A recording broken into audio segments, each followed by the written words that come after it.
Earn English கிளாஸ்க்கு உங்களை வரவேற்கிறேன்.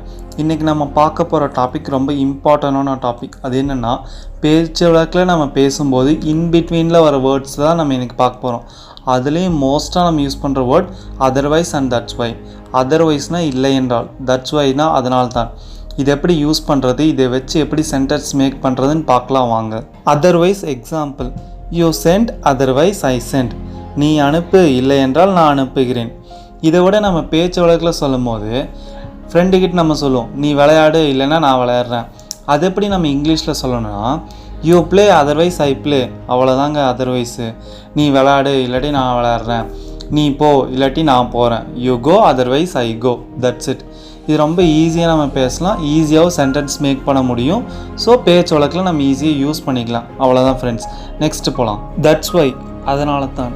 இதுவும் அதர்வைஸ் மாதிரியே ரொம்ப சிம்பிளுங்க. அதுக்கான எக்ஸாம்பிள் பாருங்கள். You eat, that's why I eat. நீ சாப்பிட்ற, அதனால தான் நான் சாப்பிடுகிறேன். ரொம்ப easy. You go, that's why I go. நீ போகிற, அதனால தான் நான் போகிறேன். அதே மாதிரி தாங்க. இதே நம்ம இது ப்ரெசண்ட்டில் சொல்கிறோம். இதே நம்ம பாஸ்ட்டில் சொன்னால் அது எப்படி இருக்குன்னு பார்க்கலாங்களா? You told, that's why I told. நீ சொன்னாய், அதனால தான் நான் சொன்னேன். டோல்டுங்கிறது சொன்னேன். டெல், டோல்ட், டோல்டுன்னு 3 விதமாக பிரிப்பாங்க. Present, past, past participle. அதனால தான் இது பாஸ்ட்டில் சொல்கிறதுனால தான் இதை டோல்டுன்னு சொல்கிறோம். இதில் ரொம்ப இம்பார்ட்டண்டான விஷயம், நம்ம முன்னாடி பாஸ்ட்டு சொன்னால் பின்னாடி பாஸ்ட்டு தான் வரணும். அது ஒரு கிராமர் ரூல். ஸோ அதை நல்லா ஞாபகம் வச்சுக்கோங்க. You told, that's why I told. இதே மாதிரி வேற ஒன்று சொல்லலாம். You asked, that's why I asked. நீ கேட்டாய், அதனால தான் நான் கேட்டேன். இப்போ நம்ம ஒரு ஃப்ரெண்டுக்கிட்ட ஒன்று கேட்போம். நீ அவங்ககிட்ட கேட்டையாடான்னு சொல்லுவோம். ஆமாம், நான் கேட்டேன்னு சொல்லுவோம். இன்னும் சொல்லுவோம், ஆமாம் நீ கேட்டனால தான் நானும் கேட்டேன். இந்த மாதிரி நம்ம பேச்சு வழக்கில் இதெல்லாமே யூஸ் பண்ணுவோம். ஸோ ரொம்ப சிம்பிளுங்க, போட்டு குழப்பிக்காதீங்க.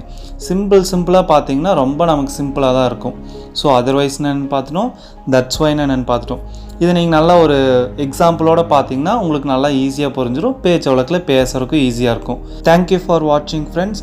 Two subscribe for more videos. Okay, bye.